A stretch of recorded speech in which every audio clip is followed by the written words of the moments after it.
Do I hear everybody? Does everybody hear me? Yep. Good. All right.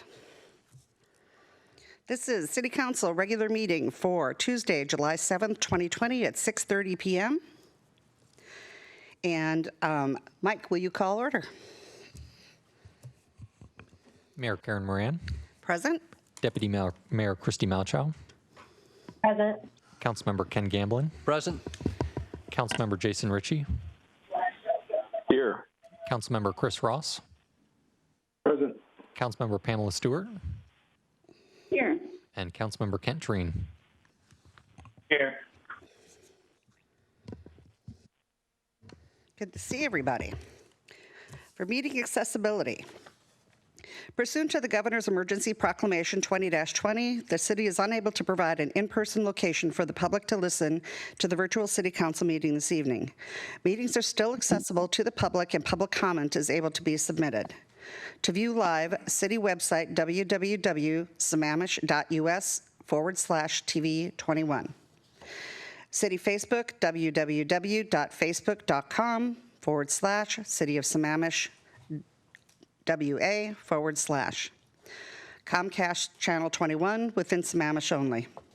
To view later, meeting videos are available the day after the meeting on the city website, www.sammamish.us/TV21, and on YouTube, and on Comcast 21 within Sammamish only. Now for the pledge, and how about having council member, let's get somebody from out there. How about Council Member Stewart? Okay. I pledge allegiance to the flag of the United States of America and to the republic for which it stands, one nation, under God, indivisible, with liberty and justice for all. Thank you.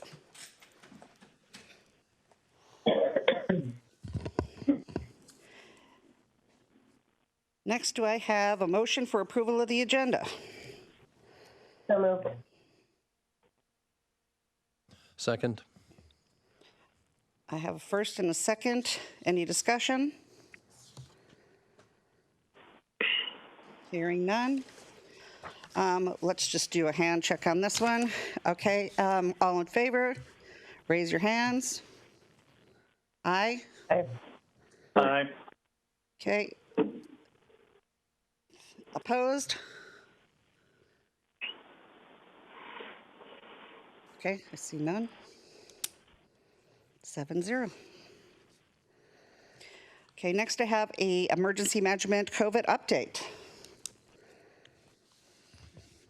Andrew.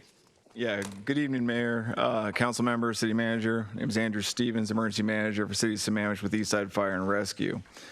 Thank you again for allowing me the opportunity to provide a brief situational update on COVID-19. The global count of coronavirus cases falls just short of 12 million confirmed positive cases today, with the U.S. accounting for roughly 1/4 of that number. To make matters worse, over the past few weeks, the majority of U.S. states have seen a sharp increase in positive COVID-19 cases, with many states, including Washington, breaking records for daily new case totals. We are seeing in real time the repercussions of disregarding the threat posed by this virus. States are now rolling back reopening plans and implementing new mandates and public health orders in the hope to urge compliance with COVID-19 mitigations.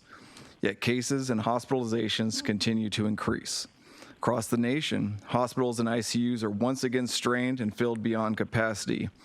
And yet the simplest of tools proven to greatly slow the spread of COVID-19, a face mask, has been turned into a political argument rather than a widely embraced and valuable resource in this fight against the pandemic.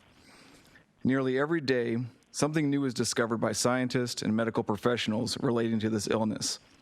How COVID-19 can create long-term morbidity issues, how it spreads far easier than was previously thought, or how it can result in acute medical issues for months after first becoming infected.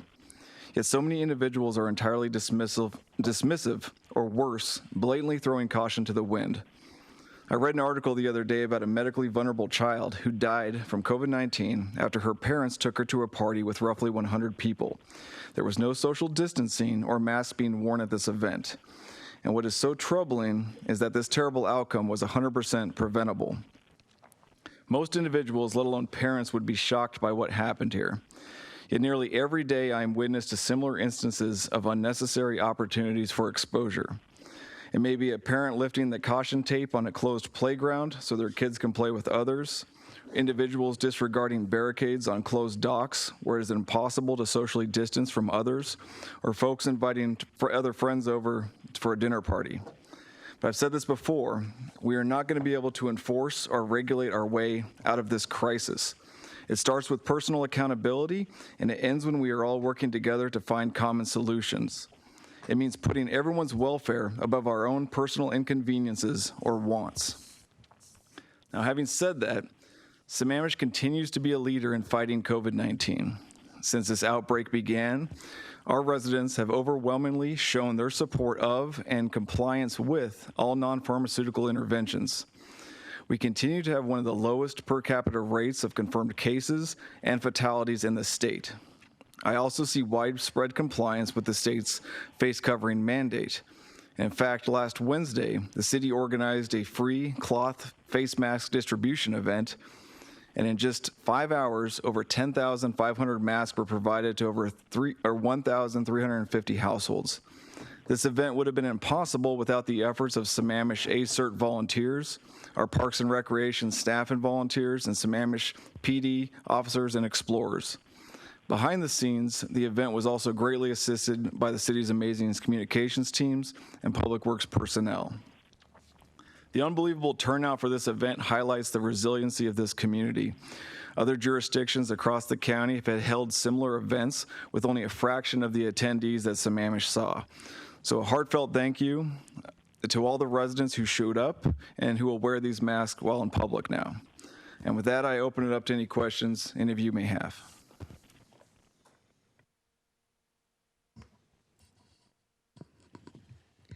Okay, council, do we have questions?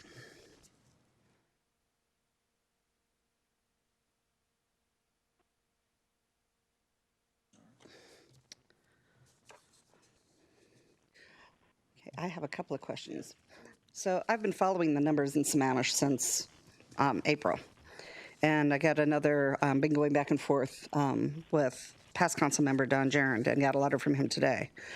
So I've watched a jump of almost 20% in Sammamish. You know, granted our numbers are low, but it's still alarming to see that much of a jump in a short period of time. So, you know, what, and I'm seeing, you know, kids at the beaches, and I'm seeing, you know, what can we do? What can we do better as a city to try to get that message out there? Yeah, I think the message at this point is fairly well known. It's coming down to people wanting this to be over when it's not. I think the governor put it pretty well today, saying that we're kind of in the, you know, the third inning, not the bottom of the seventh, not the ninth. We need to look at, again, personal accountability. If parents, you know, if Pine Lake has been an issue, for example, the docks at Pine Lake has been an issue. You know, parents, if you have teens going out in swim trunks and, you know, swimsuits, they're most likely going somewhere they're not supposed to be. Have a little bit of that accountability. I've seen people on the skate park. These are closed not to just be overhanded government. It's closed because it's areas where social distancing is really hard to do. It's hard to, you know, you have to go to a store sometimes to get grocery. You do not have to get together with friends. You do not have to look for examples of what's open and what's not. And the first instance you have to do that is to go and do that. Limit these activities still to the minimum because, again, this is not over. I think Sammamish has leaned very far forward on our own internal policies on what's open, what's closed as far as city facilities. We are trying to provide people with the benefit of the doubt to make proper decisions. And we'll continue, I think, to lean more on the side of caution. You know, as far as cities, some of the data you might have seen too, when they changed dashboards of the county, for several weeks, they were missing Klahani. So you might have seen those numbers decrease and then rise again. I contacted public health and had them to correct that so they could get proper data. Okay. Great, thank you. I have a quick question.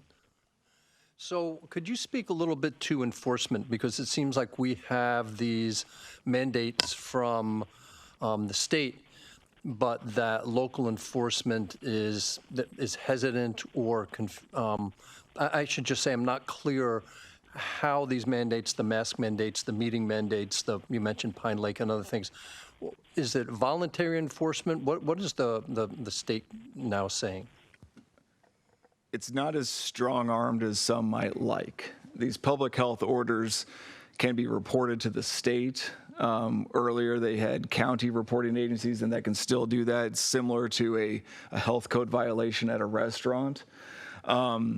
However, that being said, you've had several instances where it's just not going to be as forced as one would like. So these mandates, I guess the analogy is kind of similar to the shopping cart rule, right? Have you seen that where you're asked to put your shopping cart back in the bin and back at the store?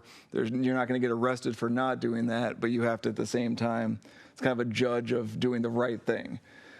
We do have the ability to change local ordinances, similar to how you did with fireworks, to provide local fines. However, statewide and countywide, they don't give you too much support when it comes to enforcement, unfortunately. Okay, thank you, Andrew. Councilmember Stewart, did you have a question? Yeah, I did. It was about that. I thought that I read that it was could be considered a finable offense that could be enforced by law enforcement. So I thought that I had read that about the governor's mandate. And I don't have that at my fingertips, but I was quite certain that I did read that there was a fine. A ticket could be issued with a fine by law enforcement. I can look into that more, council member. I know before some of these public health orders were enforceable even with misdemeanors. However, again, the reality of the situation of being able to report that to state or county public health officials was lacking when it came to the real boots on the ground. I'll speak with Chief Pingree about that tomorrow to see if the new order came down with local guidance from the King County Sheriff's Office on how to issue mandates at the PD level or issue fines at the PD level. Yeah, I think we should, because I'm almost positive that it is enforceable by law enforcement and a ticketable and finable offense. So to Councilmember Gamblin's point, I think that there are options.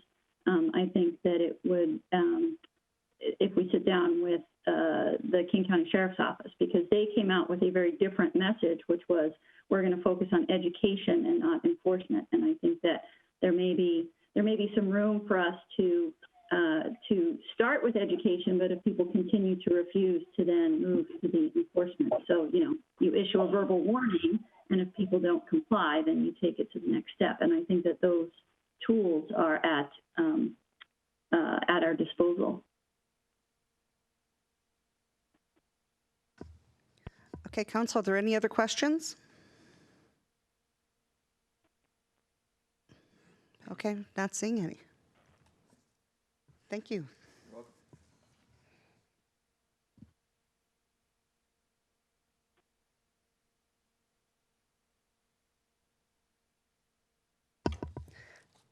Next up, I have Human Services. Okay, and I believe that would be Rita. Is she on the line? Hello. There she There I is. am indeed. Good evening, everyone. Good evening, City Council. My name is Rita Bard, and I'm the Community Services Coordinator at the City. You've been receiving regular human services updates from me, and I'm here this evening to supplement the update and to really paint a more robust picture of resident needs, something which data doesn't always show. We'll be able to see trends and data points once we have second quarter reporting in from providers, which will be during the later part of this month. So I've been in regular contact with providers, and I'd like to share some insights. The last report out to you showed that requests for rental assistance had gone down, with federal stimulus payments, unemployment benefits, and the eviction moratoriums all contributing to households avoiding crisis. There was a prediction of an eviction tsunami, and this month we seem to be heading in that direction. St. Vincent de Paul saw a doubling of requests for financial assistance in June when compared to April and May. And many of their clients have become unemployed from jobs where you are unable to work from home. Rental assistance providers anticipate this higher level of need to remain, with eviction, late fee, and utility moratoria coming to an end. Last month, I also reported that the main domestic violence agency on the East Side, LifeWire, had showed a big decline in new clients in April.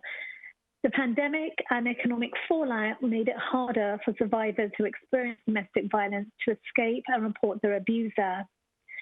LifeWire has seen a big upsurge in calls as restrictions have loosened and requests for financial assistance continue at unprecedented rates. I've also been speaking with mental health providers, and the good news is that many students and parents have reduced anxiety due to the end of online schooling.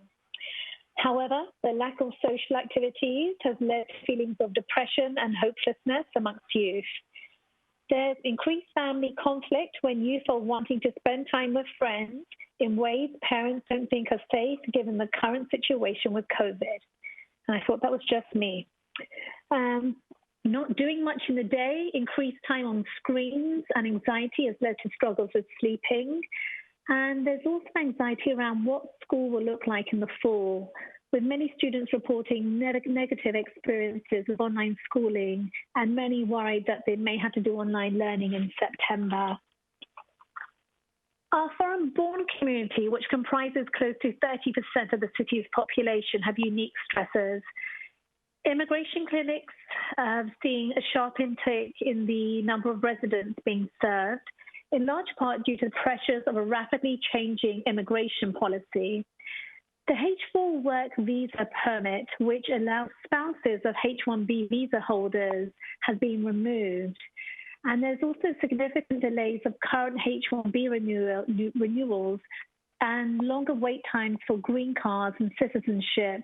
And this has led to many in the immigrant community to face economic and mental health challenges.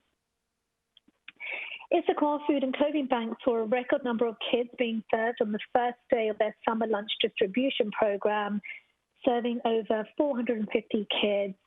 They anticipate this number to increase as they're currently only serving a quarter of all kids that receive free and reduced lunch.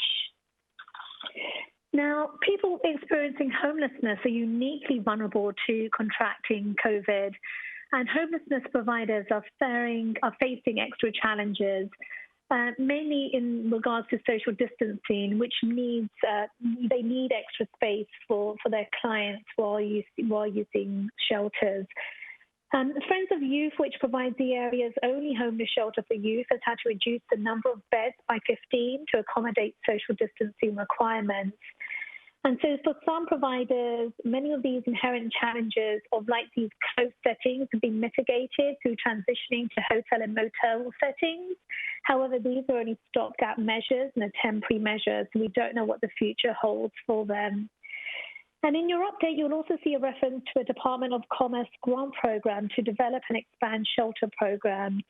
And we're working with King County and Eastside cities to come up with a proposal. And we hope to have something before you at next week's council meeting.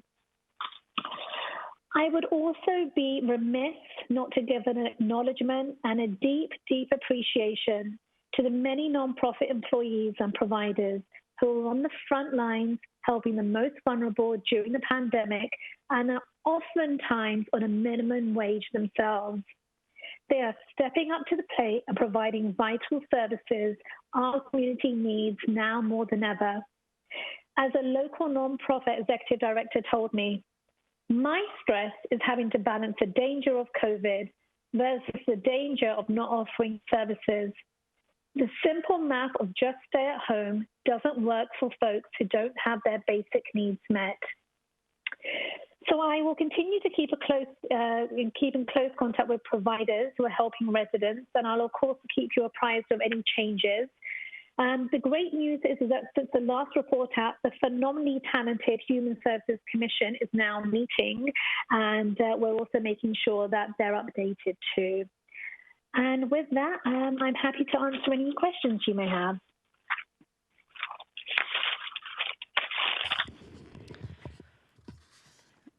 Okay, Council, do we have any questions?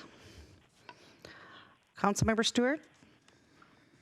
Yeah, Rita, now that we have more data, do we have any information from all of these providers in terms of what their projections are and where they might have gaps? Right. So that's a great question. I think as far as comparing data points from this time last year to from this year to last year, we're going to, all the organizations are going to be providing the reporting by the 15th of this month. And so we'll be able to have some absolutely set in stone data points. I do know anecdotally, of course, that there are gaps in services. But as far as data points for you to see, we'll be able to see that at the end of this month. Great, thank you. Any other questions? Okay, seeing none. Thank you. Great report, Rita. Thanks. Take care.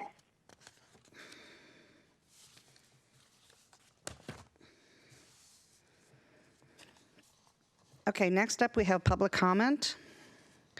Pursuant to the Governor's Emergency Proclamation 20-25, the city is unable to provide an in-person location for the public to listen to the virtual City Council meeting this evening. Meetings are still accessible to the public, and public comment is able to be submitted. Written comment. Written public comment will be accepted until 5 p.m. on the day of the meeting. Submit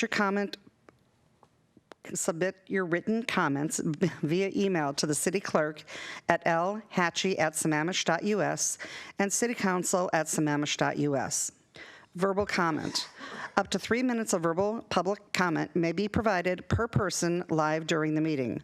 Call the following number, input the access code when prompted by 6:30 p.m. the day of the meeting. The phone number, 1-571-317-3122. The access code, 929-348-197. Once you have joined, you will be placed on mute. The meeting operator will unmute you when it is your turn to comment. You will hear an automated voice say unmuted when that occurs, and the operator will ask you to begin your comment. Mike? Thank you, Mayor. Excuse me. I see we have one person who has called in to provide public comment tonight. I will unmute you, and you will hear an automated voice say unmuted, as the mayor mentioned. At that point, you'll have 3 minutes to provide comment. Please start your comment by stating your name and the city you live in for the record, and I will now go ahead and unmute you. Caller, you have 3 minutes. Awesome. My name is Jennifer Coombs, and I am the Executive Director of Essence Health and Research and Project Thrive, and I live in Sammamish. I believe that's all that's necessary for the logistics of this. And the City Council and the Human Services Department has received quite a bit of email as far as what I'm going to be talking about tonight, but I want to kind of make sure that I stay on topic since I only have 3 minutes. As many of you know, I've been here, I've come into the City Council meetings a couple of times now, so since last November, or actually last August of 2019, but I was much more focused in from November 19, 2019 and on forward in trying to either add human services positions or a public health manager. And now as a nonprofit director in the community, my specific work tonight is to get a grant proposal off the ground for the city of Sammamish. And I put out a public or a press release on June 22nd to tell people more about the nonprofit that I direct. Before, I've done an LLC with Essence Health and Research, but I decided to go ahead and create a nonprofit, and that's one of the benefits of having a stimulus check. I chose to use a portion of that to create a nonprofit for Sammamish, in that we have a gap in our community that doesn't quite serve the needs of food insecurity along with depression, anxiety, addiction, and chronic disease in people who have need. We have a lot of people who are doing food boxes that are generally trying to provide either rental assistance or general food needs. But as a clinical nutritionist who has had probably about over 10 years of training in, especially in sort of the inflammation process is even behind COVID-19, this actually needs something much more specialized. And I have about a minute left. And so what's going on here with this nonprofit is that I'm trying to create emergency nutrition kits. Now, this goes beyond that food box. It's basically very specialized nutrition based on the vitamin and mineral deficiencies and macronutrient deficiencies found in these vulnerable groups. And whether it's homelessness, addiction, depression, anxiety. So very specialized nutrition based on evidence-based medicine that will provide non-perishable food items in a kit for various sizes based on family size. And so what I'm asking for tonight is a grant proposal for $10,000 or more to be approved by the City Council. And I'm happy to answer any questions that the council may have on this. I would love to see it to be an agenda item and then also be approved. Thank you.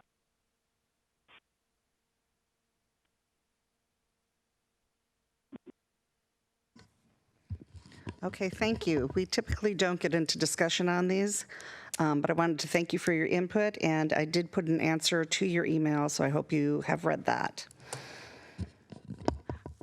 Okay, so next, oh, did I see Councilmember Stewart? Yeah, I just wanted to say that with the statewide mask mandate, it is actually a misdemeanor, which is punishable by up to 90 days in jail and up to a $100 fine. So it is enforceable.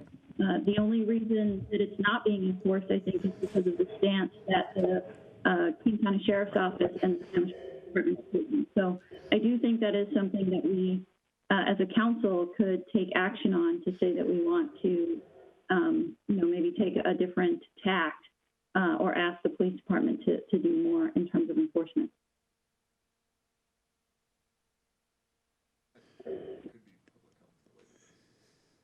Do you want to respond? Yeah, that is correct. One thing we'd have to look into, council member, is if that is enforceable by public health officers as a public health mandate misdemeanor or criminal law.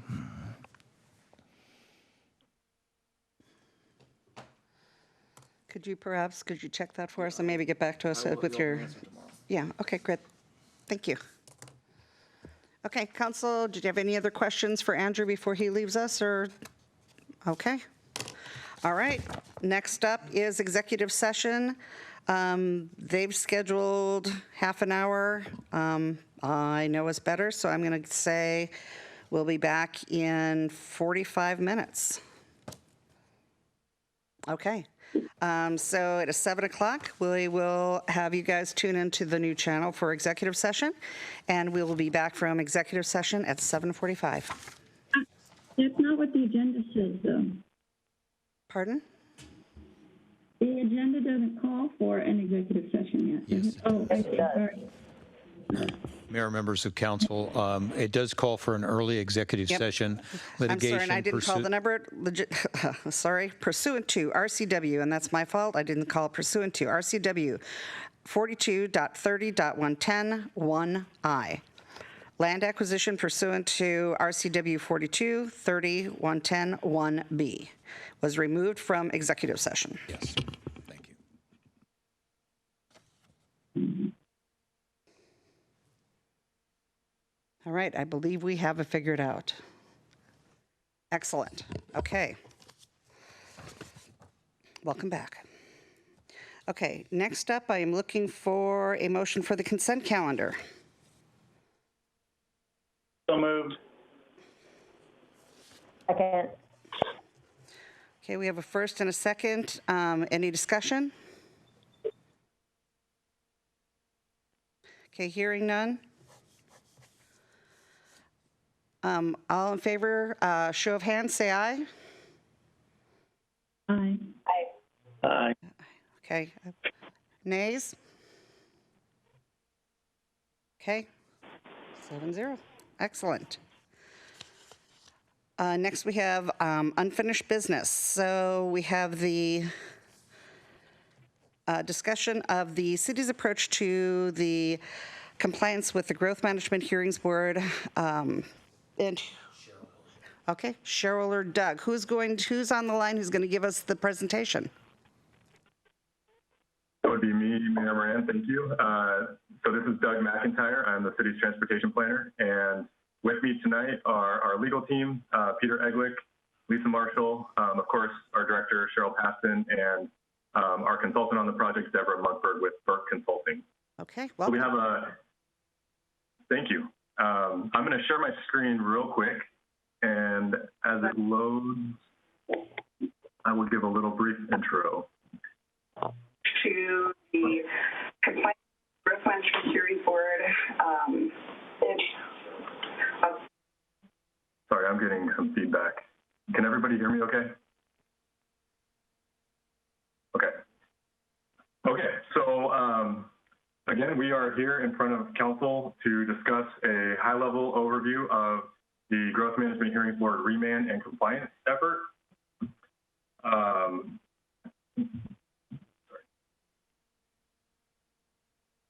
We have a few topics, so we're going to go over some, just a quick review of what the Hearings Board ordered. We will then touch on our approach to compliance with the order, and then go into a little bit on SEPA analysis. So as council is aware, on April 20th of this year, the Growth Management Hearings Board, also GMHB, issued its order in the case of Jaron versus Sammamish, and the order upheld Jaron's challenge to the city's concurrency level of service, and that's also known as the volume over capacity standards. Those standards were adopted at the end of May 2019 and challenged about a month after that. So the important outcomes of the remand order were that the board found that the city's environmental and related GMA review of the standards was deficient. So the takeaway there is that the standards should have been included in the city's comprehensive plan, and there should have been a more comprehensive SEPA review conducted. Importantly, the order also invalidated the city's VRC standards, again, that were adopted in May 2019. So in order for the city to continue with those standards, we will be going through a much more robust and comprehensive analysis of the impacts. So the meat of what the city is planning to do is kind of a three-part approach. So the first part is to incorporate into the comprehensive plan the methodologies for what was invalidated by the board. So we will consider the need for amendments to the transportation element, its background chapter, as well as related non-transportation elements of the comprehensive plan. That might include elements such as the land use element, environment and conservation element, and possibly others, which could include also the capital facilities fund. The comprehensive plan amendments also could focus on policy guidance and some additional background information updates. Importantly, to enact the effort put forth in the comprehensive plan amendments, the city will be conducting very likely code amendments, very likely to focus on Title 14A and 21A of the Sammamish Municipal Code. Third part of this approach is that the city will be preparing an environmental impact statement, an EIS, and that's in accordance with SEPA, the State Environmental Policy Act. Today, the city issued a determination of significance and combined with that, a scoping notice. So today's issuance of the DS and the scoping notice initiates the 21-day scoping period where we will solicit comments from agencies, tribes, and the broader public for how to refine the scope of the EIS that we will be preparing. Importantly, the 21-day scoping period ends on July 28th, and we felt it was necessary to provide the links so not only council could look at documents, but also the public. So the documents are stored at what we call a hightail account, which is linked in that first bullet on the bottom gray bar. And then for those wishing to provide comments on the scope of the EIS, they can do that by following the link on the second bullet of the gray bar, which is a program we use called JotForm. So that's really, again, a very high-level approach, overview of the city's approach to what we are doing. One thing to keep in mind is one of the immediate next steps on this project is for City Council to review a consultant contract with FERC, and that will be presented to Council on July 21st. So with that, I'll end my presentation and entertain any thoughts from Council. Doug, can you go back one slide, please? Yes.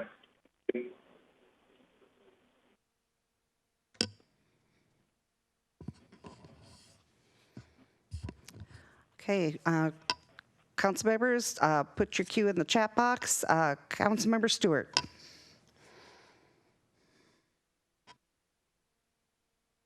Oh, we can't hear you. It works better when you're not on mute. Sorry about that. Since this presentation is not in the packet, a couple of questions. One, how have we notified the public that we're already, that our 21-day period has started, and where will we post these links so that people can comment? Yeah, thank you. So the way that we issue SEPA determinations is kind of a threefold approach. We publish in the Seattle Times the notice that was published today. We also mail a notice to agencies and that have requested to be notified. And we also email the notice to folks. The city also has a web page for all legal notices on the city website. And all of this information is there. And so that's sort of the kind of three-part approach to how we notice the public on SEPA determinations. Great, thank you. You're welcome. Okay, so we've got a comment from, okay, comment first. Thank you, Mayor. Doug, would you, as soon as you're able, disseminate this copy of this presentation to the entire City Council? Yes, I will. Thank you. Thank you. Thank you. Okay, next is Deputy Mayor. Thanks. I think my questions were essentially along the same line as Councilmember Stewart's, which is how is the public going to know if they are one of the entities that can comment on this?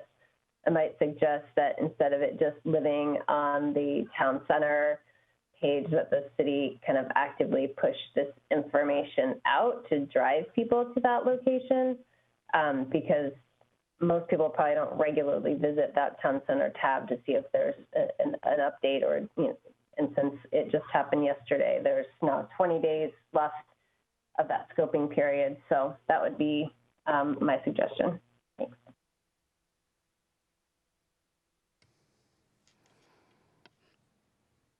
Thank you.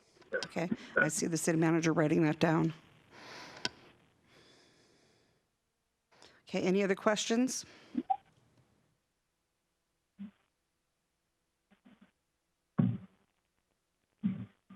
Okay. Okay, excellent. Thank you, everyone.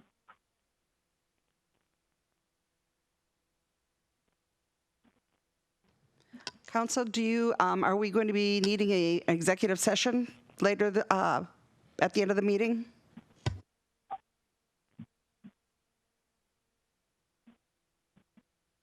I have questions. We had names in the queue and an answer to a question, so I think so. Yes. Okay, thank you.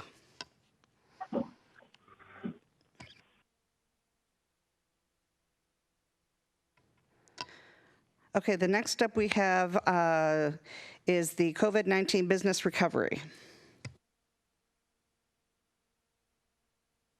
Mr. Sugg.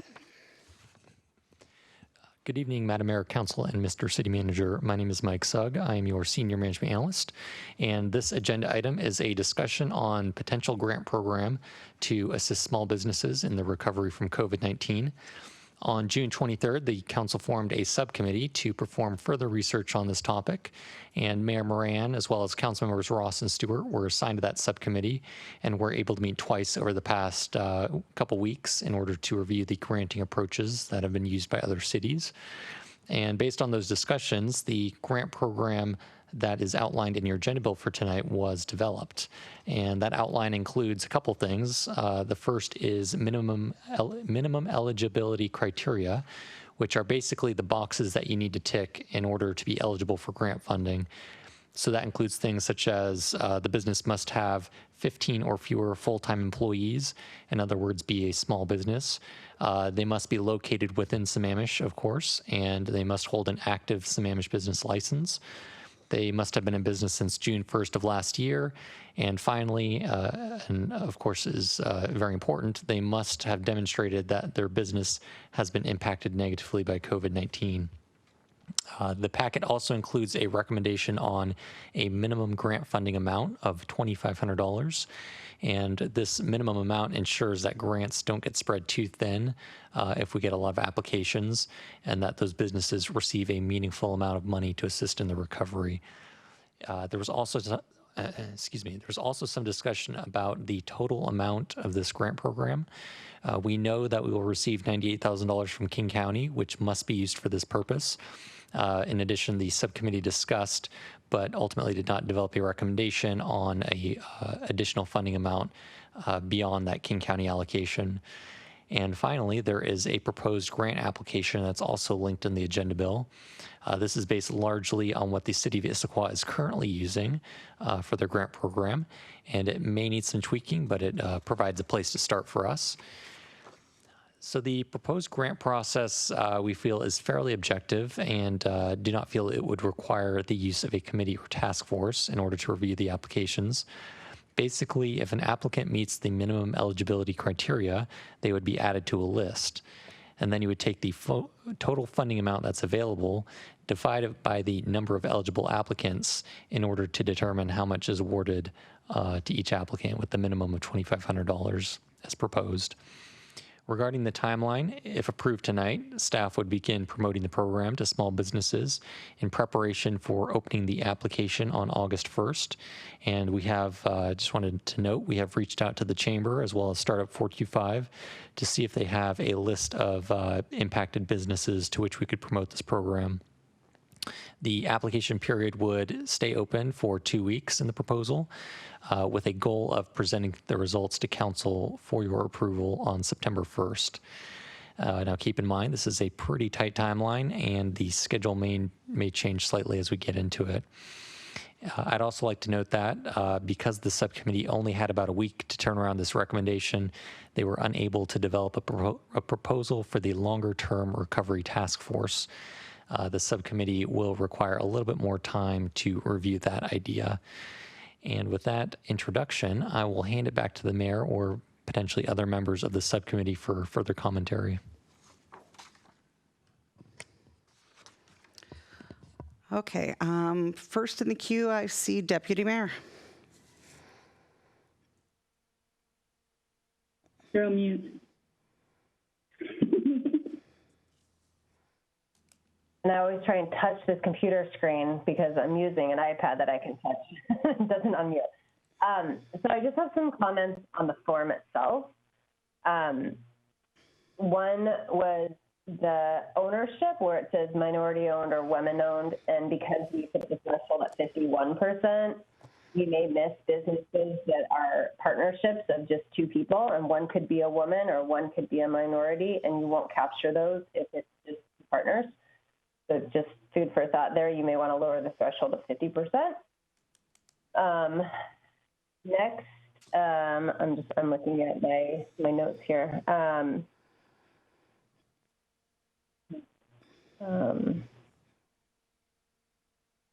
So one of the items under Section 2 under COVID-19 impacts, and I'm only basing this comment based on the SBA PPP loans, is it says employee layoffs, and I only bring it up, not that it's not relevant, just that one of the caveats for obtaining a PPP loan was that you couldn't lay off people. So that may be something to consider. The next comment is in that same section. I would advocate strongly that we remove the gross revenue piece there. I think that is a barrier for some businesses to even consider applying. I don't know what the city is going to do with gross revenue from, we don't have, taxes here for businesses. So I don't know why this is relevant. And I would offer that maybe if you're looking to show a difference between 2019 and 2020 to demonstrate impacts by COVID-19, that you just simply ask for a percentage of difference in their revenue, rather than asking for what their gross revenue is. And then further down, it asks, has the company received any state, federal, or other grants? And in parentheses, it says the PPP. I would also put the EIDL. That's another one of the federal programs that they had money.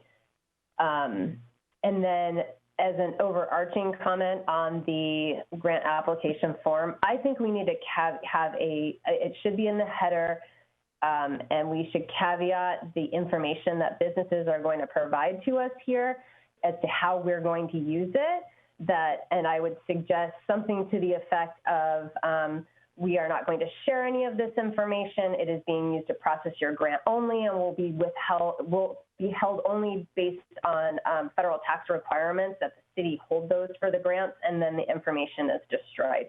Because again, you don't want to provide a barrier for businesses to apply based on the well, I'm giving the city my gross revenue. What are they going to do with that? Are they going to consider putting in, taxes for businesses? I think we want to have this be as open of a process for our business community as possible, and caveating how we're going to use this information and how we will then get rid of it when we're done with it, I think would be important.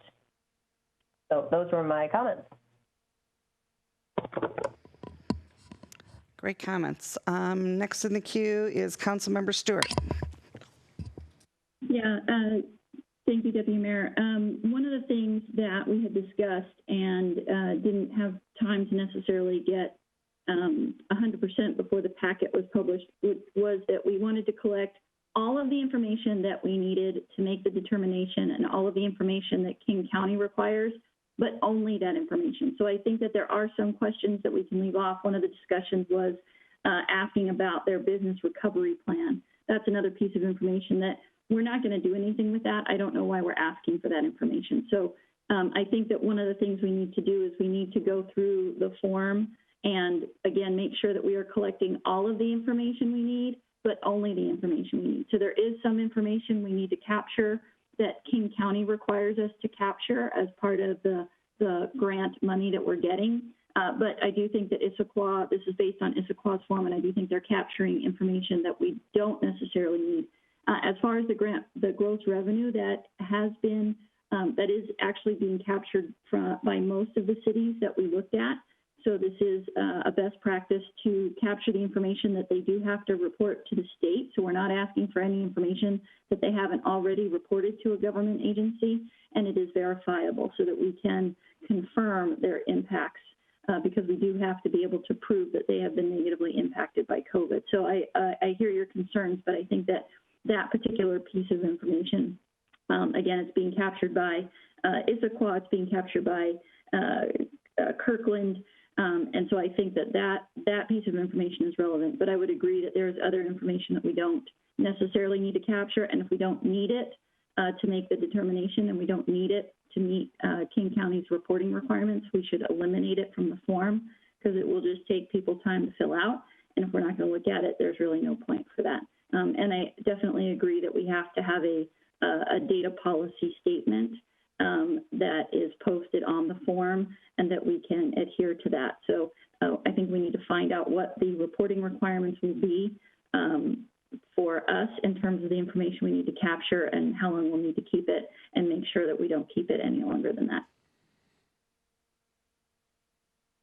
The other thing that I'd like to just sort of throw out to council is that because we don't know how many applications we will get, there is also the possibility that we could set a maximum grant amount in addition to a minimum grant amount.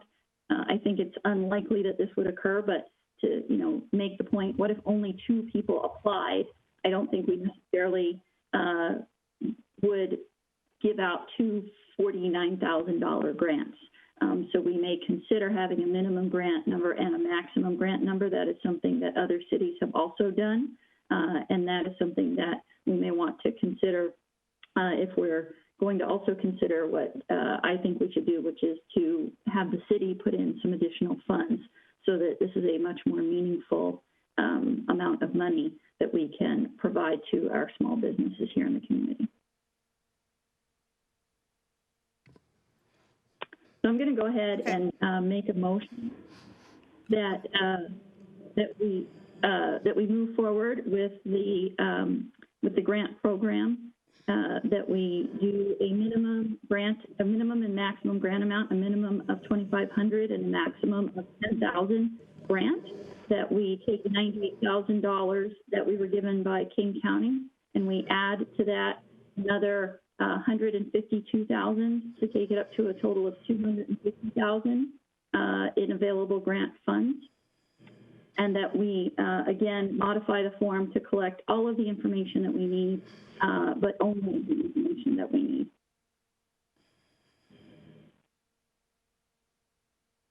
Second.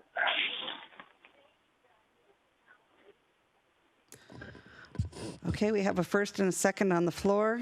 Do you want to speak to your motion? Yeah, again, I think that we looked at Big Harbor, Issaquah, Kirkland, and Redmond as examples of how they administered their programs, and we took some best practices from that. Kirkland was particularly helpful because they're on their second round of grant funding, so they were able to offer us some lessons learned after their first round. So I think we're basing it off of some pretty sound procedures and best practices.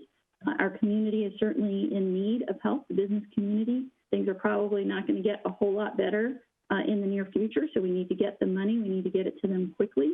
And the sooner we can decide, the sooner we can get this advertised and make sure that people can come in and apply.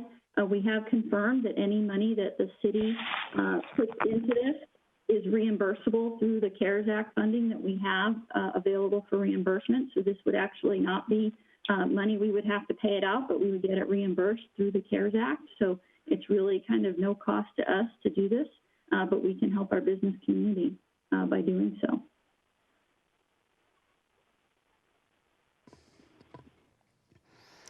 Okay, so for discussion,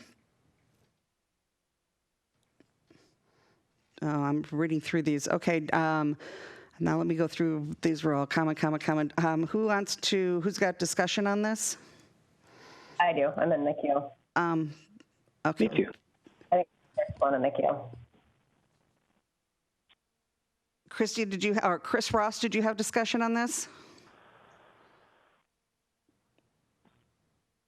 Yeah, I'll hold back as questioned earlier discussion, but we're on the motion, so I'm gonna let the motion go through. I might jump in. Okay. Christy, did you have comment on this? Yes, I'm in the queue for the motion. So a couple of thoughts. I don't mind adding more money in, but I think I would rather caveat it based on how many applicants we get, because otherwise, if we just pour the money in, I don't really see on the form how we're determining how somebody would qualify for $2,500 or $10,000. And if we, throw a bunch of money in, it could be that everybody ends up with a $10,000 grant.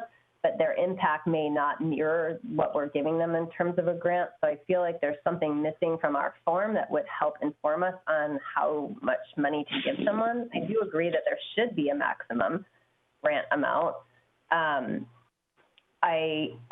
would like staff to confirm that we have to ask for gross revenue. I don't deny that as a business owner here, I know that the state knows exactly how much my business makes, but I don't see why that's relative to this form.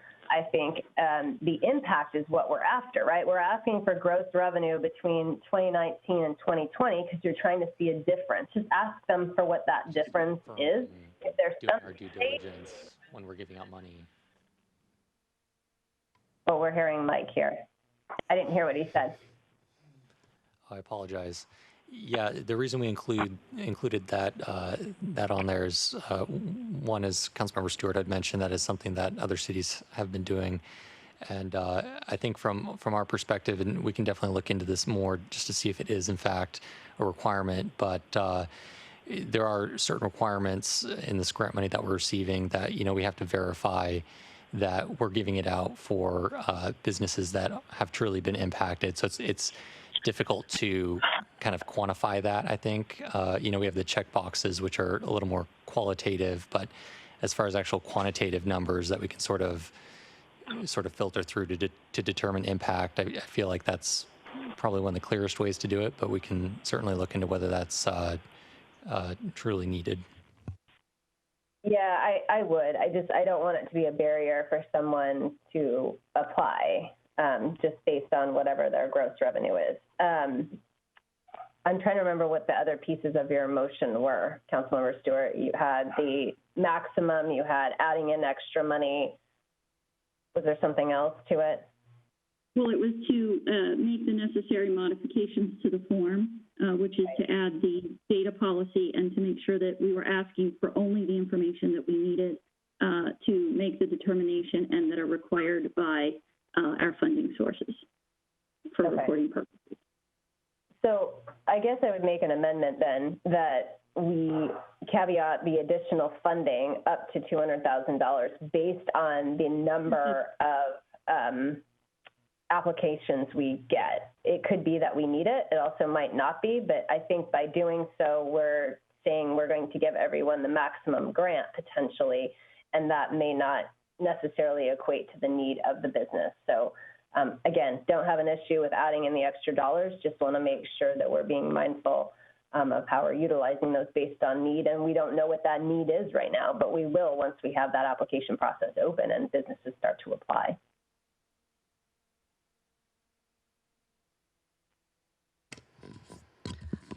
Okay, going through the queue here. Councilmember Ross? Karen, can you just a second on that before we move on?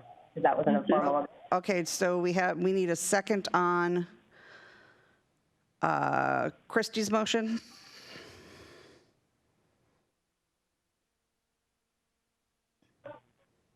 Okay, moving on. Okay. All right, so going for Councilmember Ross, did you want to speak? Yeah, I did. I was very much against the revenue component as well.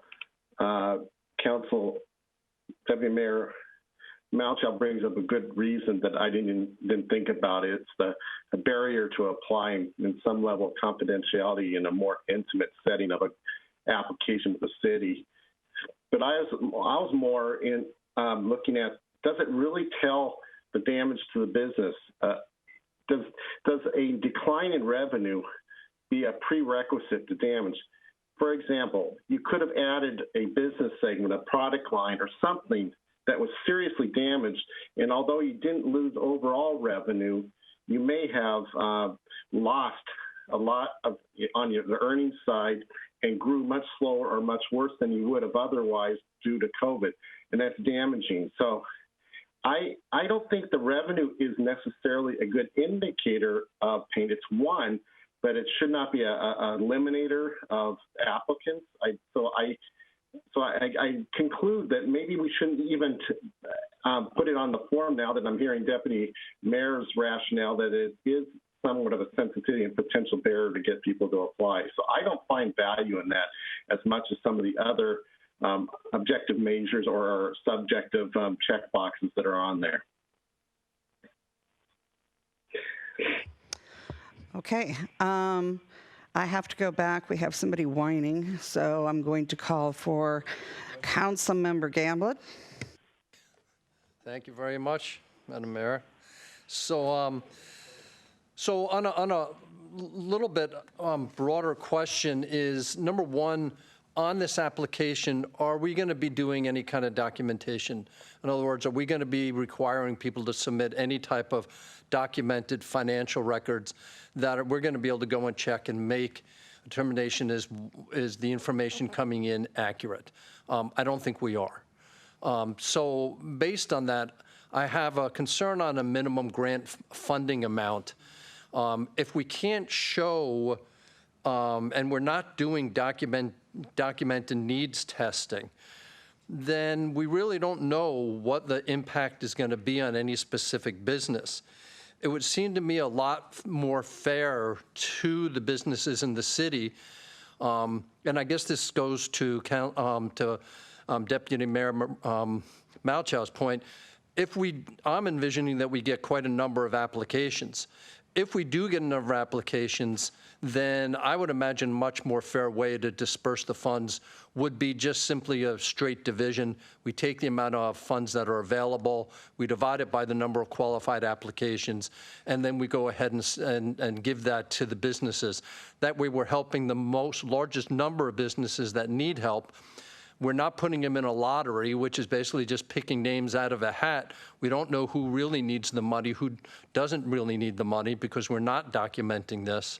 I don't know where this is on the motion and on the amendment, but I guess I'll boil down to saying I think the more fair way to handle this, if we do get, say, over 10 or 15 applications, would be to go ahead and do away with the minimum grant funding and just do a straight division, gross amount divided by number of qualified applications, and that then is dispersed to the businesses, helping them out. Okay. Can I speak to that for some of those questions? Okay, well, can I add, I'm going to add my 2 cents worth and take my turn here. I was in on this committee, but I only got to make a portion of one of the meetings. But I'm going to, my 2 cents worth is, I agree that I think the bottom end is too high. I think people are going to come in with what their needs are. I think that they're not going to come in with $300. They're going to come in with what those needs are, and I'm not going to sit here and guess what they may be. And I'm not going to judge whether it's small or I'm just not going to sit here and try to guess what that is for somebody. So I would say get rid of the bottom end, and I would say that I also think that it's wrong for us to try to put a top end at this point in time on dollar amount until we see the number of requests that we get in. To say that we're going to put another 150 in there, what if we get, what if this comes back in fall and we're going to need to fund this again? We're not saving anything to help businesses this fall. So I think we need to think a little bit further and see let's see what we get in. Let's see what we can do. And then let's talk about, let's fund this. How do we fund this? We know we've got the 100,000. Do we need another 150,000? Do we need 200,000? That will tell us a little bit more of what we're going to have to do this fall, because we need to help our businesses. But to try to say that we were going to allocate 250,000 right now puts us kind of in a bad spot for fall, and I don't want to do that either. So that's where I'm kind of feeling out is, you know what, I want to help the businesses, and I'm not going to guess what their needs are, so I'm not going to say what the small amount is. I don't think anybody's going to call in small. This has been going on too long. People have needs. They're not going to come in for $300 or $400. They're just not going to do that. So I think that we get rid of the bottom end, and I think we look before we start allocating anything above that $100,000 or $98,000. Let's see what comes in. Let's see what comes in, and then we can look at it and make a decision. That's my 2 cents worth. Okay, next in the queue. Wait a minute, I got to go. Jason, I don't think you spoke yet.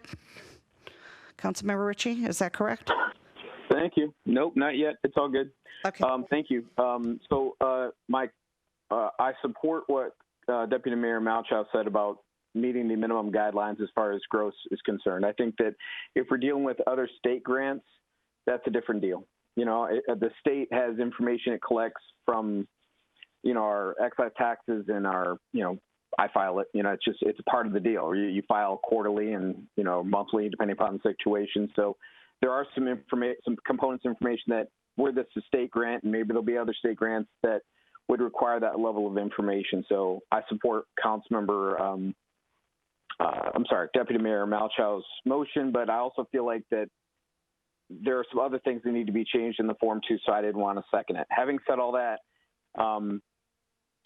the big component that I'm seeing here that we're kind of missing here is that I disagree with where you're at, Mayor. I think that the more money that, let me start off by saying this is our tax dollars that if we don't spend it, it will go to another municipality, right? These are our local tax dollars that our constituents have entrusted us with.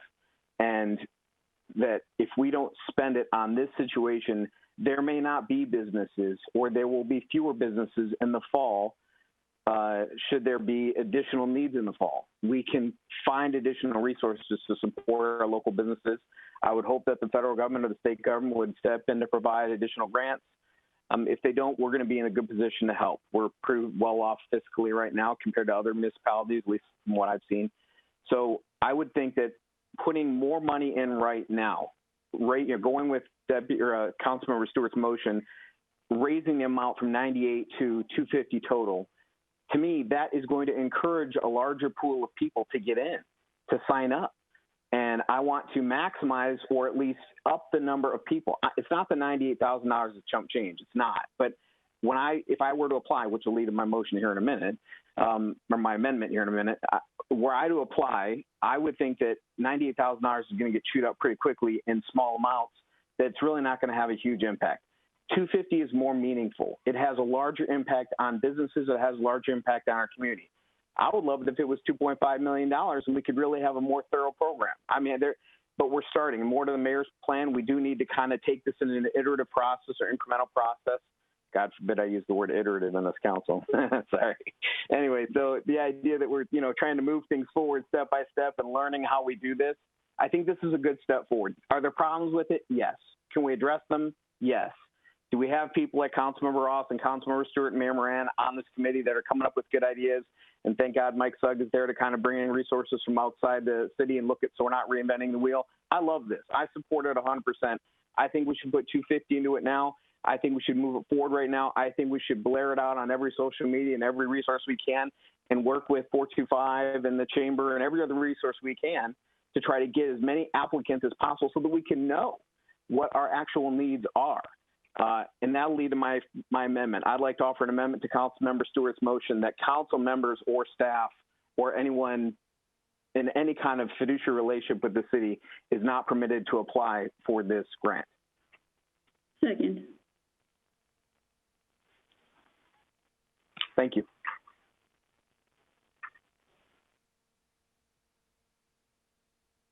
Let's vote on the amendment. Okay, we have an amendment on the floor, and we have a first and a second. I don't know if you need to speak to your amendment. I think it's pretty clear, but did you want to speak to your amendment? Okay, so any discussion on the amendment? Okay, all in favor of the amendment? I just want to retain my spot. I'm in the queue, but I just want to retain my spot after we vote on the amendment here, please. Okay, no. I'm in the queue. Okay, all in favor of the amendment, say aye. Aye. Aye. Okay, opposed? Okay, the amendment passes. Okay, so back to the queue, and I am back at Deputy Mayor. Actually, I think I was before. I don't see you in this. Actually, yeah, I was right after Ken, but I got skipped over. Oh, yes, you did. Okay, I apologize. Councilmember Stewart. I just want to clarify for folks. So at $250,000 with a minimum of $2,500 grant, that's only 100 grants that would be given out. And the concept of having a maximum is in the off chance that we don't get 100 applicants, that we make sure that we don't give out more money than we intended to the recipients. So that's the idea of having a minimum and a maximum. So at a minimum number of 2,500, which in speaking with the chamber and the business community, they would actually like to see a higher number because they're concerned that 2,500 for most businesses is still not going to be enough to help them, but it is a good start. If we go lower than 2,500, we're in danger of not giving businesses enough money to help them survive. And so that's what we want to do. And that was the idea of having a minimum number there. By having a maximum, if, for instance, we only got 50 applicants or we only got 2 applicants, we wouldn't give away 2 ginormous grants. And so that's the idea of having a maximum. It is a lottery. It is intended to be, we split it up evenly. We are not going through and determining people's needs. The idea is we have a pool of money. If 100 people or more apply, if 100 people apply, everybody gets 2,500. If less than 100 apply, everybody gets whatever the amount of money we have divided by the number of applicants, but nobody gets more than 10, right? So that number would never go more than 10,000. If we get more than 100 applicants, then it goes into the lottery system. And just for comparative purposes, the first round of funding in Kirkland, they got 750 applications. So I don't think we're going to be in danger of not getting 100 or more applicants here in the city of Sammamish unless we just don't advertise it. So I just wanted to make those clarifying points for people in terms of how, how that works. So that's the idea of the minimum and the maximum, and it would be an equal amount. So there's nobody in there going to make a determination about how much money to dole out. The idea is that you don't have, the only people you have is you have an objective person who goes through to make sure that businesses meet the criteria. And then once that happens, it goes into a pool. We need more dogs. That's, and then just in terms of the revenue amount, the idea was in speaking with Kirkland, and I don't know, Mayor Moran or Mike, when you spoke with Issaquah, but I know when I spoke to the folks over at Kirkland, by getting the gross revenue amounts for the 2 quarters from last year and from this year, those are verifiable numbers, and those were ways to help to verify an impact. It is one factor, it is not the only factor. And again, I appreciate that people are concerned about it, but it seems like that is something that every city in the area is doing, so I don't think we would be unique in that regard. So I just wanted to throw those points out there for folks. Okay, Deputy Mayor. Thank you.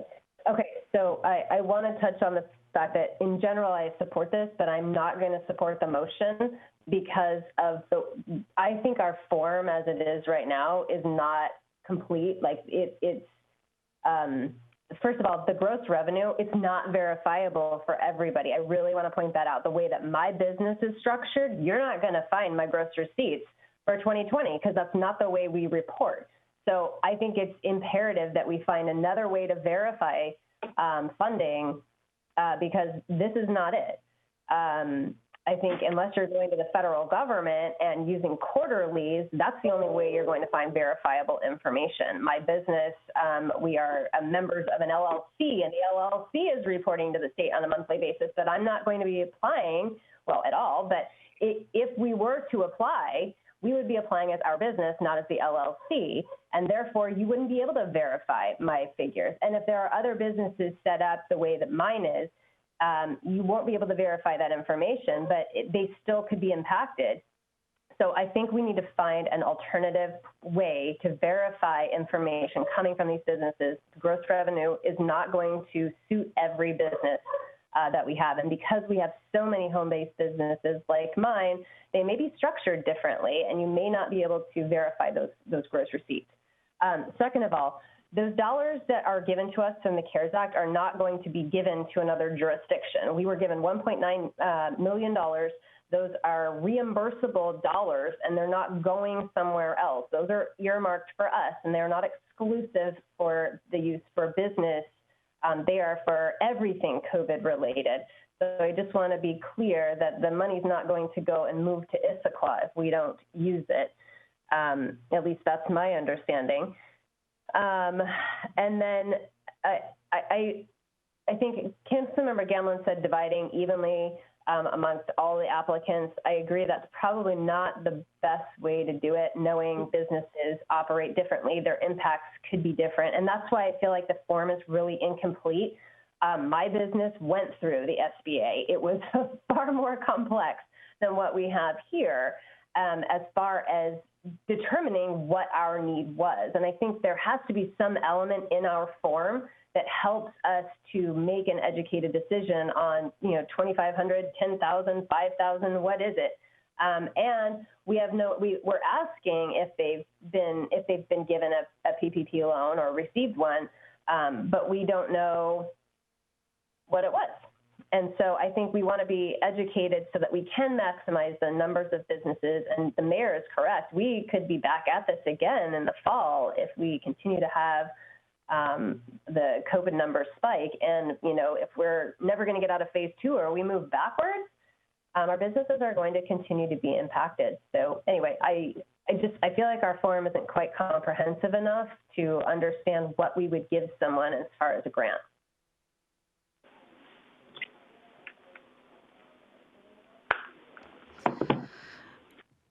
Okay, so one of the things that I wanted to mention was something that we were talking about was, are we here to take the CARES Act dollars and distribute them, or are we here to take the CARES Act dollars and interview the businesses and go through their records and decide who? I mean, we need to just, to me, that wasn't our job. Our job was to, in my opinion, was to take the CARES Act dollars and try to help the businesses as quickly as we could, and without having to get into their financials and everything else.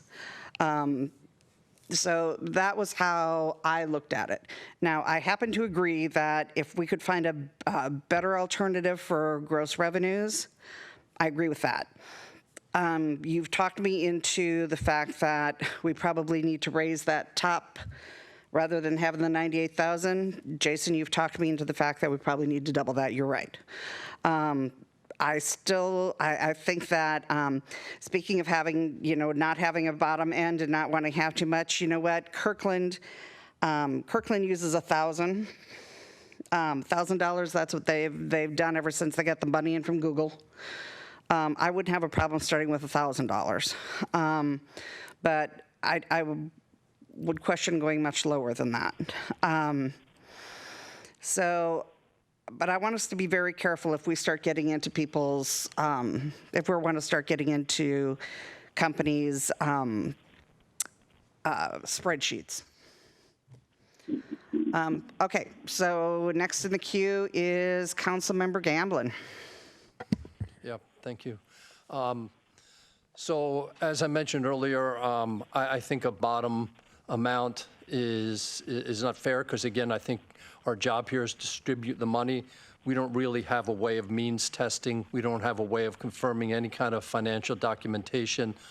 From listening to other council members, I'm realizing the appetite may not be there to just go ahead and do a straight division distribution, which I think would be most equitable, would help most businesses. So I would say let's go. I would like to offer an amendment that we make the grant funding down to a minimum of $1,000 on the motion that's before us now. I would second that.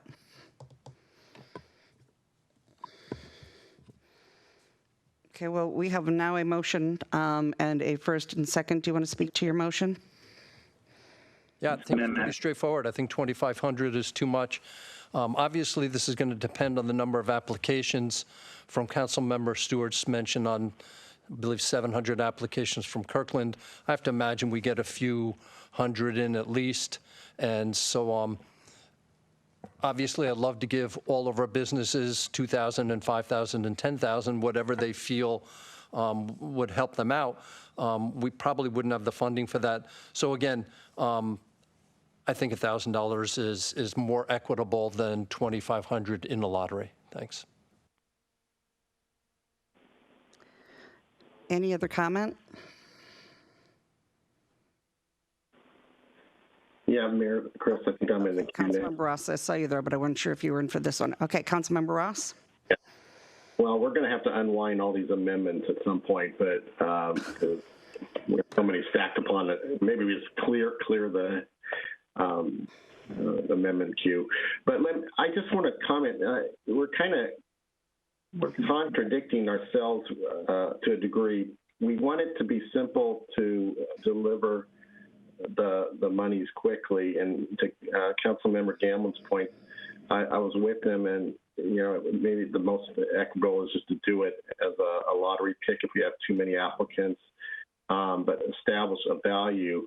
When we start doing a sliding scale or a minimum value, then we're doing a value judgment. I don't think that's the will of distributing these funds, at least the initial 98 and up to 200.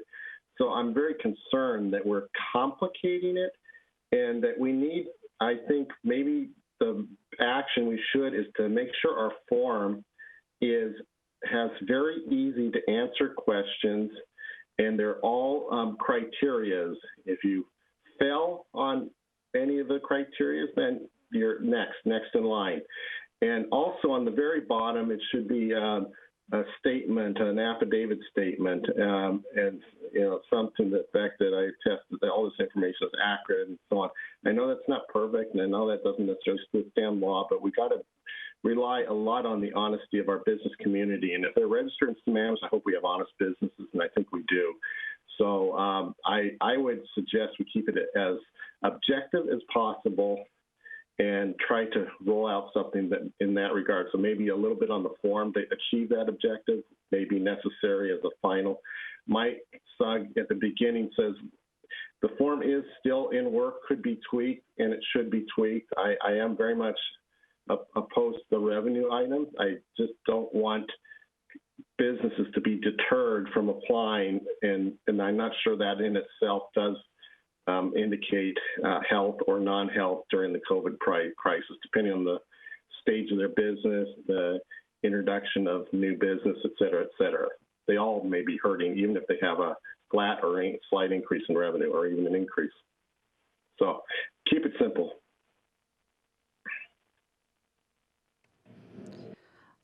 Deputy Mayor. Thanks. Just one more quick thought. I do agree keeping it simplified is wise if the goal is quick distribution. But one quick comment, because the motion, at least the way I understand it, would leave the form as is with the exception of things we don't need to do, but we don't know what to start. And I hate to keep hounding on the gross revenue thing, but I think the April start date is incorrect, because the governor's orders start impacting some businesses earlier than April. My business, for example, was shut down in mid-March. And so I think you've got to capture, I would suggest using quarterlies. If you have to have a dollar figure, whatever a business was doing for its quarterlies is at the federal level is probably a better guide. And I would suggest Q1, Q2. For quarterlies, if you have to do some type of revenue to understand impacts, but starting at April is not sufficient for some businesses. I know I'm not the only Sammamish business that was impacted by elective surgeries being called in mid-March. So I'll make an amendment. I still haven't voted. I'm sorry, we haven't voted on the amendment on the floor yet, Christy. Okay, well, I'd like to make another amendment. So An amendment to the amendment?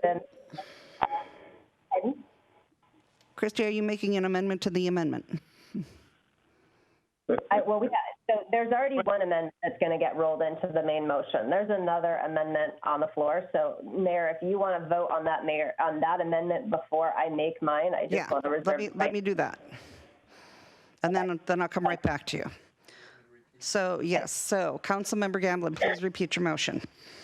I'm offering an amendment to the motion to recommend a minimum funding amount of $1,000 rather than $2,500. Okay. That is the motion on the floor. Okay, I see Jason's hand up. I just have a question about the motion. Can I get in the queue to do that, or can I just ask? Yes, go ahead. Does that affect the original motion? No. It's just the bottom number. It's just the bottom number. 25 down to $1,000, and the 10 stays there. Is that right, Ken? Excuse me, Councilmember Gamble? That's correct. It leaves everything else the same. It just reduces the $2,500 in the original motion by Councilmember Stewart to $1,000 as the minimum funding amount. Thank you. I have a quick question on the motion on the floor. Councilmember Stewart. So if I might ask of Councilmember Gamblin, is your goal, because you want to make sure that we help more businesses, is that the intention of lowering the minimum amount? Yeah, I'm anticipating a larger number of businesses applying.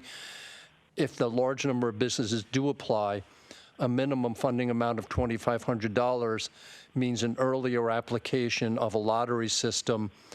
Rather than give a few businesses $2,500, I'd rather give more businesses $1,000 and possibly avoid the lottery situation. But if I was a business owner hurting, I wouldn't want a lottery. I'd want a share of the available funding to help me in whatever way that I could see best. So I prefer to help more businesses. That's correct, Councilmember Stewart. Okay, so to that end, I would go back to the fact that we have $1.9 million in CARES Act funding. Any amount, I realize that it is supposed to go to all COVID-related expenses, but we as a city have been relatively lucky in that we have not had an inordinate amount of COVID-related expenses. And so we could increase the amount of money. Councilmember Stewart, could you speak to the motion? I am. So I'm another motion. I'm not. I'm speaking to the fact that if the goal is to give more businesses money, that there are two ways that we can do that. One is that's not up for discussion now. What's up for discussion now is the motion on the floor. I'm sorry, Mayor. Do I have the floor? I am speaking to it, Councilmember Gamblin. So as I was saying, there are two ways to make sure we give more businesses money. One is to lower the minimum amount, and another would be that we could increase the total amount of funding. So we could set a minimum amount higher than $1,000 and raise the amount of money that we offer into the funding. See, that's all right. Point of order. That's true. Point of order. But right now, the motion on the floor is regarding the low number. So let's talk about the high number when we get to that. We're on the low number right now. I'm not talking about the high number. I'm talking about the low number. $1,000 isn't going to be enough to help the business. We know that. It's a point of order. We know that. Okay. So the motion is. Point of order. Okay. Motion is made, seconded. Okay. All those in favor of the motion on the floor. Actually, I'm going to call this one out because I can't see some of my windows here. Councilmember Treen.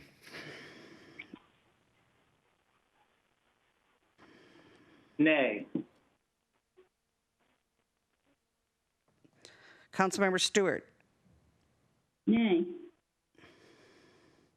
Councilmember Ross. Nay. Councilmember Ritchie. Aye. Councilmember Gamblin. Aye. Councilmember Malchow. Aye. And I'm an aye.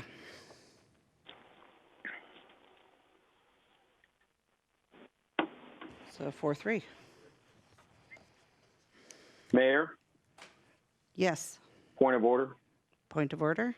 May I ask that we please not shout people down when they have the floor? If they have a point of order, raise a point of order It is not decorum to yell at people when they're speaking, whether or not they feel like they're addressing the amendment or the issue. That's a question for the chair. It's not appropriate to yell people down. If we start doing that, My we're all going to apologies. start doing that. My apologies to the council. Okay, and just for my sake, I can't hear anything when I hear more than one voice going. It just kind of cuts out. So let's try to just keep one voice going at a time. So on the amendments, what I have now is we have the amendment, Jason, that you made for no employees can apply. And then we have the one that was just made by Councilmember Gamblin with the lower amount of 1,000. Remember, you were going to come back to me. I have one. Yes. And now we're coming back to Deputy Mayor, because that's what I promised we would do right after. So Deputy Mayor, you have the floor. Okay, thank you. My amendment is that we find some alternative for what we have here for revenue and making sure that we capture more than just April. Some businesses in Sammamish were impacted prior to April.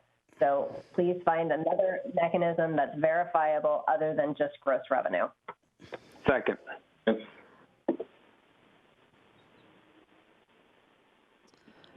Okay, so discussion, or actually, would you like to speak to that motion? I think I have over and over already. Okay, so I'd like to speak. Question to the chair, please. Yes. Can we try to understand? There's been I'm sorry, maybe this is just me. I'm trying to get my head. Councilman Ross brought this up. We now have two amendments. Can we just pause here for a minute and hit the reset button and figure out where we are? What's the original motion and what is each amendment that has been passed? Just so we can hit reset. Is that okay? If I'm out of turn, I apologize, but I'm all turned around here about this. Yes. Thank you. Eventually, the motion will get voted on with as amended, which is all the amendments that have passed so far. So the minimum funding of 1,000. What was the other one? So no employees can apply. And what was the original motion? So the original motion is, go ahead. The original motion was that we implement the program. It will be now a minimum of $1,000, a maximum of $10,000 that will be evenly distributed to the number of people that apply. If more people apply, then the $1,000 would. So at $250,000, if more than 250 people apply, then and that are eligible that meet the criteria, then it will go into a lottery system. Or we can come back and amend it. That's very safe. Or we can come back and add more money. Okay, but the big numbers, the cap, we're sitting at 250 is the motion right now, right? Right now, the motion is 250, 98,000 from the county and 152 from the city. Thank you. Thank you. Okay, so Christy has made the motion. Christy, please repeat your motion. I'm sorry.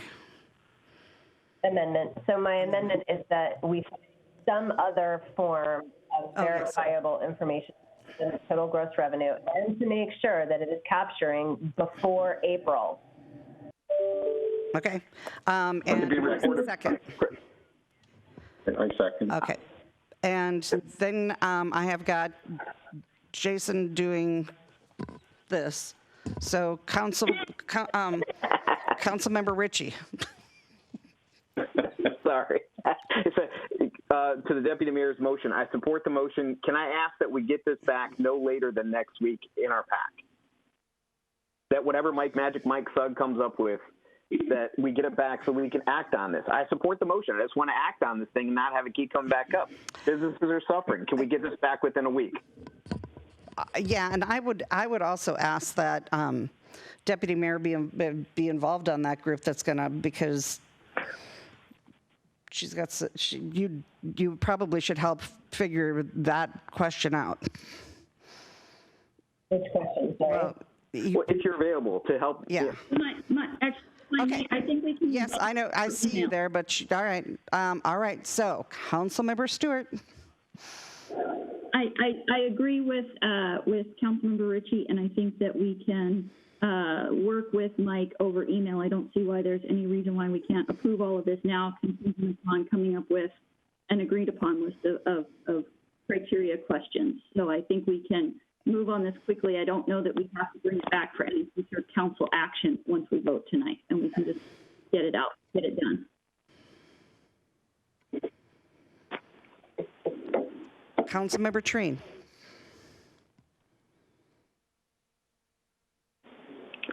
Well, I think the exact opposite of that. I don't see us getting anything done here. We haven't even moved on the motion.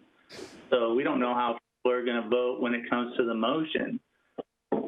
So, I mean, we got to vote on the amendment here, but I'd like to be next then and call for the question on the motion after we vote on the amendment.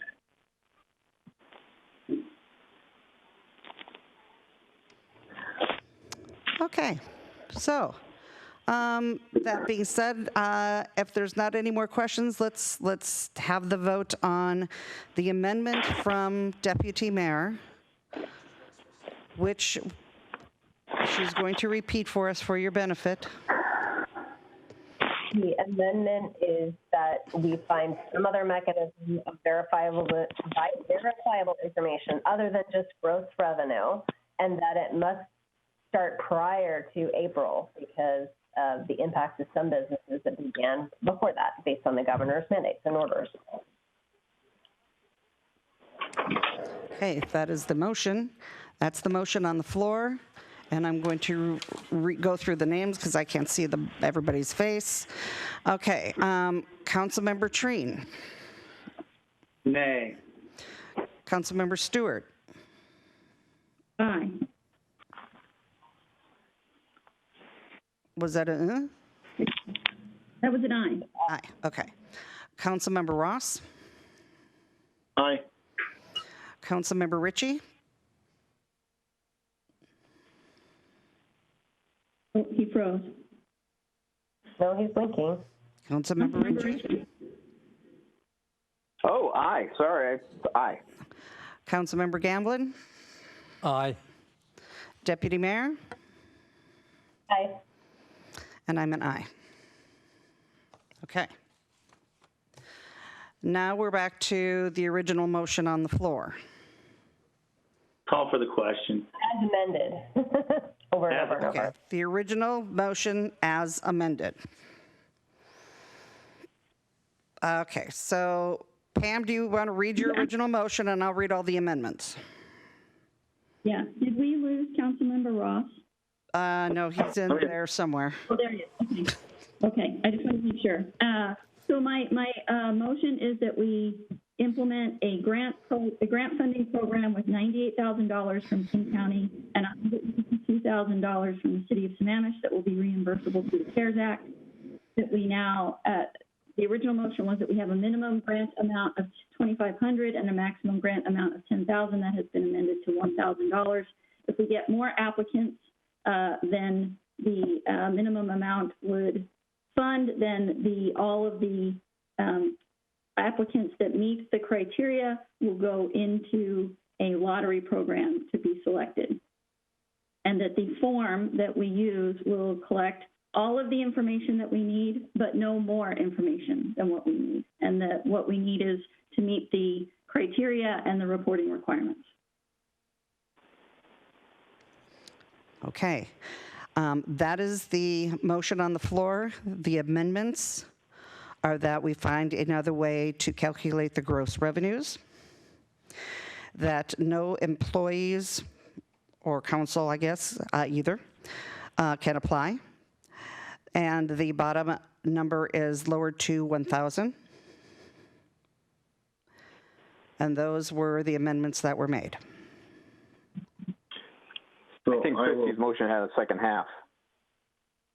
Sorry. Mine, it did. That it can't just start in April. It has to move to March.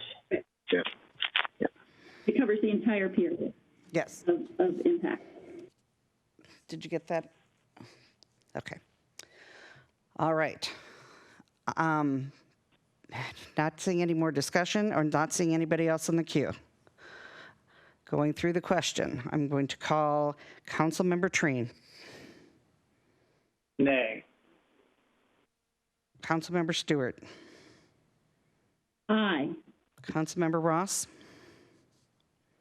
Aye. Councilmember Ritchie. Aye. Councilmember Gamblin, Aye. Councilmember Malchow, Aye. and I'm an aye. Okay, so the only thing then that we have to work out is we need to work out the worksheet that needs to go out for being filled in. That has to have any final questions that needs to be taken down to only the questions that need to be asked and finding another way for gross revenues. Mr. Sugg, would you like to send that out to the committee? And if need be, we will get the committee back together. Please include Deputy Mayor Ian on the question, and I will not answer the one question, and that will be on the gross revenues, because I think she probably has some very good input on that. Great. Okay, so moving on. We have got council reports. After council reports, we have got going through, we've got written reports from Councilmember Treen and a written report from Councilmember Malchow. Does anybody have anything else they need to add?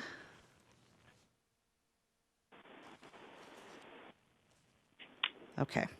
I had something that I did want to add. I couldn't get mine into the packet on time, and so I apologize.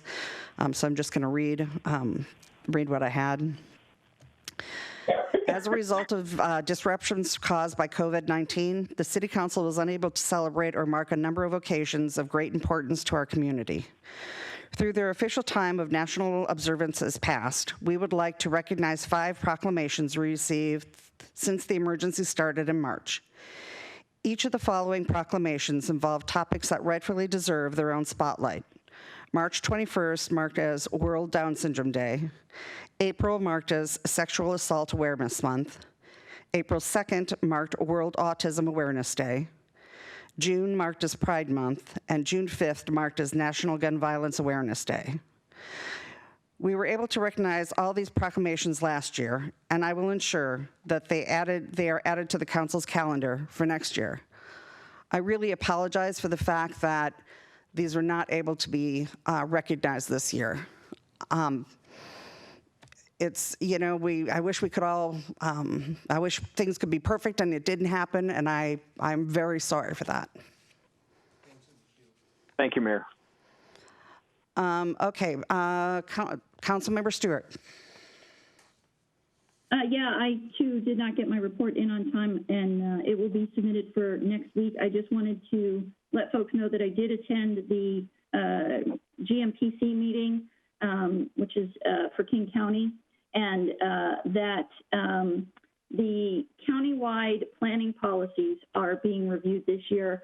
So there were some changes that were being proposed to one of the programs. It's called the 4-to-1 program, which is a program where you can convert land outside of the growth management boundary, but you have to do this 4-to-1 thing. All of the proposed changes were denied, and they need to be rolled into the entire countywide planning policy work stream, so that they get a fuller review and they aren't looked at in a one-off manner. So I just wanted people to be aware of that, and I wanted folks to know that for the countywide planning policies, that there are 3 guiding principles for the review of those, and I think they're really important. One is that centering the countywide planning policies on social equity and health, that these should be the core to all comprehensive plan updates.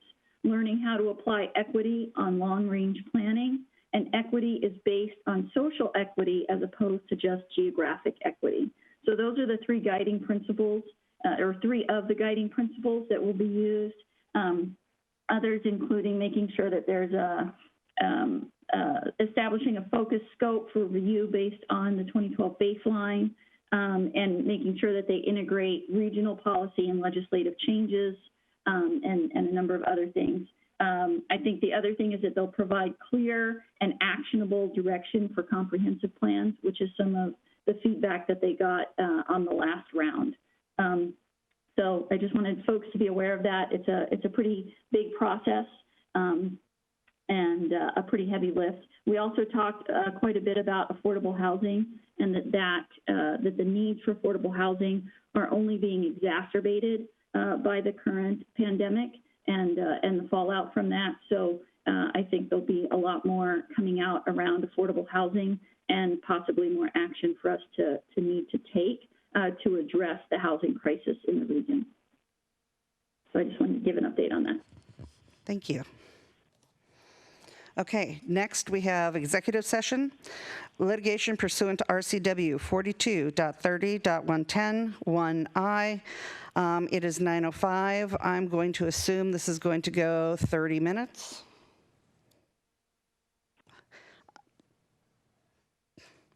Returning at 9:35. Actually, let's say 9:35.